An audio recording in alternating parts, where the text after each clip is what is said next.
सुप्रभात छात्रों, आज हम कक्षा 7 की पाठ्यपुस्तक वसंत भाग 2 के पाठ क्रमांक 3 हिमालय की बेटियां ये निबंध को अध्ययन करेंगे।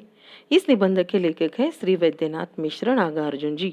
नागार्जुन जी को प्रकृति से बहुत प्रेम है और उन्होंने इसीलिए प्रकृति के बारे में इस पाठ में बताया गया है। पाठ को शुरू करने से पहले हम पाठ के बारे में जान लेते हैं। पाठ का शीर्षक है, शीर्षक से ही हमें पता चलता है कि हिमालय की बेटियां के बारे में बता रहे हैं। हिमालय की बेटियां थोड़ा समझ में नहीं आता है, पर लेखक हिमालय के बारे में बताया है। हिमालय का मानवीकरण किया गया है और उनकी जो बेटियां हैं वो है नदियाँ, और नदियाँ का भी मानवीकरण किया है और उसको दर्शाया गया है। इस पाठ में लेखक जी कहते हैं कि जब मैं नदियों को देखता हूँ तो मैं बहुत हैरान हो जाता हूँ, क्योंकि दूर से जब मैं उन्हें देखता हूँ तो वो शांत, अपने आप में खोई हुई लगती है और वो सम्राट महिलाओं की भांति भी प्रतीत होती है, और उनका जो मन है उनके लिए आदर और श्रद्धा के भाव से प्रतीत होता है। जब वो समुद्र में डुबकियाँ लगाते हैं तो उन्हें ये जो नदियाँ जो है उन्हें अपने दादी माँ, मासी, बुआ और बहन की तरह दिखाई देती है। लेखक इसलिए हैरान है कि वो दुबली पतलियाँ जो नदियाँ है, यमुना, सतलज, जब ये मैदान में आती है तो इसका रूप जो होता है वो विशाल दिखाई देता है। उनका उछलना और कूदना, खिलखिलाना, हंसते हुए जाना, ये इनकी जो भाव है, इनके जो भाव भंगिमा है, उनका उल्लास जो है वो कहाँ गायब होता है जब मैदान में उतरती है, ये प्रश्न लेखक जी को होता है।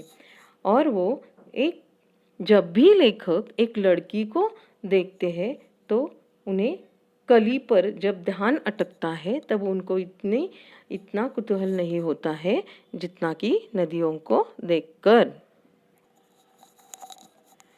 लेखक सोचते हैं कि ये कहाँ भागे जाती है और जिससे इन्हें बेचैन कर रखा है।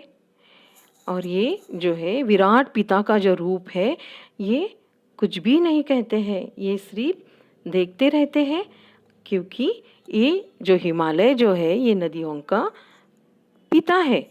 और नदियाँ जो उनके हृदय से मतलब हिमालय के ऊपर जो बर्फ गिरे हुए रहते हैं, वो बर्फ पिघलकर नीचे पानी होकर नीचे चला जाता है, तो इनका जो हृदय है, हिमालय का हृदय जो है वो अतृप्त होता है।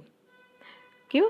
क्योंकि वो ऐसे लगता है जैसे कि उनको नदियाँ, ये जो पानी है, छोड़ के जा रहा है। इस तरह नदियाँ पहाड़ियों से, छोटे छोटे पौधों में, घाटियों में से निकलकर वो अपनी लीलाएं दिखाते हुए खेलते खेलते दूर तक निकल जाती है। इस तरह दूर तक जाते जाते जैसे कि वो जंगलों से चले जाते हैं। देवदार, चीड़, सरो, चिनार, सफेद, ऐसे जंगलों में जाकर वो पहुंच जाते हैं। और फिर बूढ़ा जो हिमालय है वो अपनी नटखट चोटियों के लिए कितना भी सर धुनता होगा कि वो बड़ी बड़ी चोटियों से जाकर पूछिए कि किस तरह से वो है, कैसे लगता है जब नदियाँ उनसे छोड़ के चली जाती है। तो जब आप हिमालय पर्वत पिता को ये प्रश्न पूछोगे तो वो सिर्फ मौन ही रहेंगे।